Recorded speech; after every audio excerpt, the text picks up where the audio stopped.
this is Gary with MACMOST.com.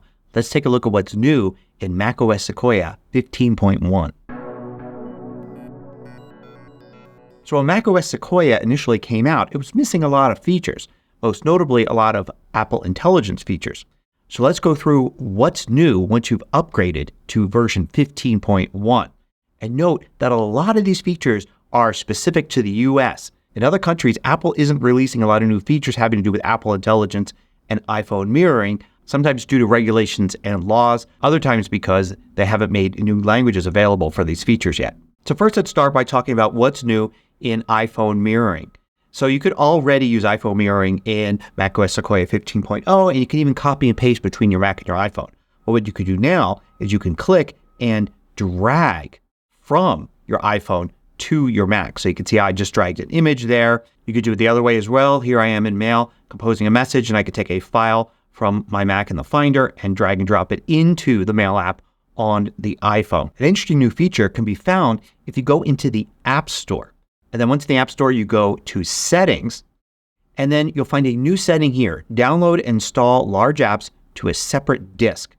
So what this allows you to do is if you have got really big apps, most typically these are games, you can choose another drive, an external drive, and those apps will be installed there. Of course, speed might be an issue because it's not going to be as fast probably as your internal drive and it will be throttled through a Thunderbolt or USB connection, which may be slowing it down as well. But at least this is an option if you just can't fit it on your internal drive. Another interesting feature for MacBook users is the ability to turn on low power mode right from the menu bar. So you would click here. You would typically not see the ability to turn on low power mode, and that's how it worked before. But now you can add it to this.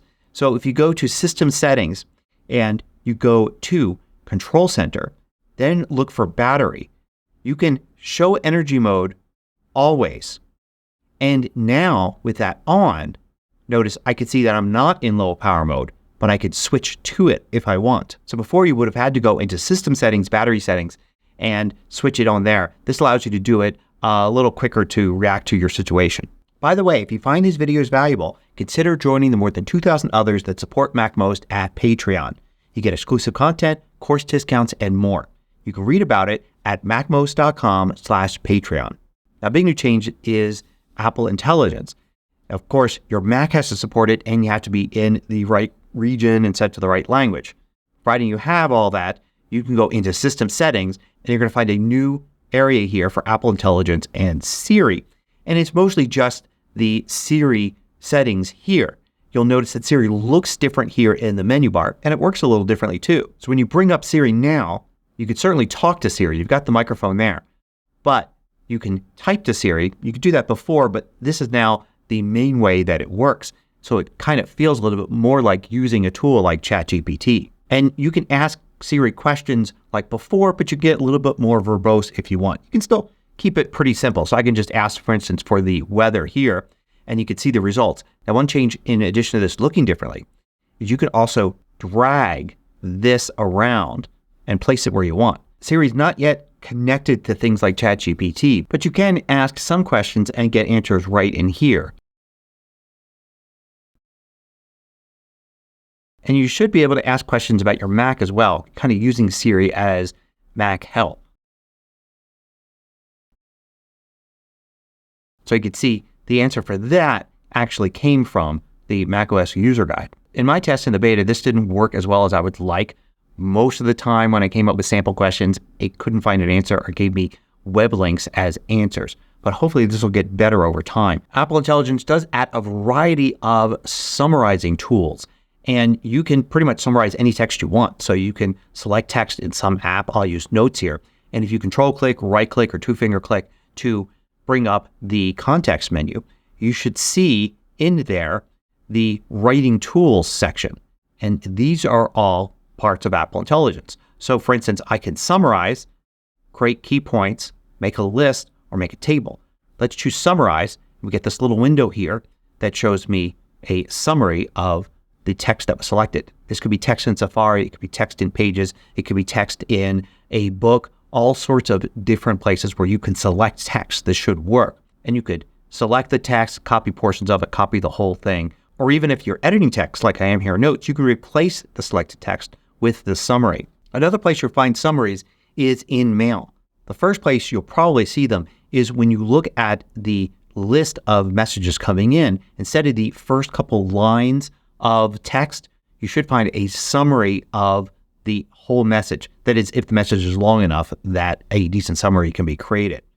Another place you'll find it is if you look at the message itself and scroll down a bit, you'll see Summarize right here. You can click that and get a summary here at the top. And while we're in Mail, you'll also see that sometimes messages are identified as being very important, having an urgency to them. This is done with AI, not anything that the sender has indicated. And you'll see those here indicated at the top. It's picked up this new message right here as being such. So when you go to reply to a message, when you do it, you should see suggested replies here. So it's going to suggest two things, and it just shows you the beginning of them so you get the idea. So you can click on one of those, and then it will write the suggested reply there. You can continue just editing it if you want, or you can modify it. So let's say today, like that, and it'll change the suggestion right there. You can revert to something you had before if you'd already typed, or just click in here, click Done, and then edit the message any way you want. It's just text that's kind of pasted in there. Notice also when you select text, you get this little Apple Intelligence indicator here. You can click it like that and bring up all the same summary tools that we saw when we used the context menu before. And in addition to summary tools, we also have proofreading tools. So you can select text like this. You'll see the little Apple Intelligence icon here, or you can use the context menu if you want. And in addition to summarize and all of that, you've got the ability to proofread, rewrite the text, or rewrite it in a specific fashion like friendly, professional, or concise. You can also click Show Writing Tools, and it brings it up in this kind of window here. So I can make this more friendly by clicking that, and it will change it. It'll, of course, also change anything I've written. It could be something much longer than this, and it can make that more friendly or more concise, or just proofread it for me. And this works in a variety of different apps, pretty much anywhere you can type text. Another place where things are summarized are notifications. Notifications will be summarized if they're pretty long, but also if you go into System Settings and you look under Focus Modes, you'll see there's a new focus mode called Reduce Interruptions. And this will attempt to reduce the number of notifications you get based on AI. So instead of being like never show notifications from this app or in this situation, and it's a set rule, this will look at each notification and try to reduce the number you get based on how important they seem. You could still select to allow people and apps to pass through this, and just everything else is what will be handled by Reduce Interruptions. And here's one more Apple Intelligence feature that's been added in 15.1, and it's in the Photos app. So in the Photos app, if you go to a photo and you go to edit it, you'll notice that there's an entire new tool here at the top. You've got Clean Up. So the first thing it'll do is it'll highlight items. You can see this one right here that it thinks you may want to remove. If you want to remove that, you can just click and it will get rid of it. You can continue to click on items to get rid of them. And you could also highlight your own. So, for instance, get rid of this, I can just click and drag over it and it figures it out from there. So there's a look at what's new. Remember, if something isn't working for you, it probably comes down to your region and language settings, but also a lot of these features, of course, are going to require an M1 processor or newer on Macs to work. Hope you found this useful. Thanks for watching. If you liked this video, click the thumbs up button below to let me know. I publish new tutorials each weekday. Hit the subscribe button so you don't miss out.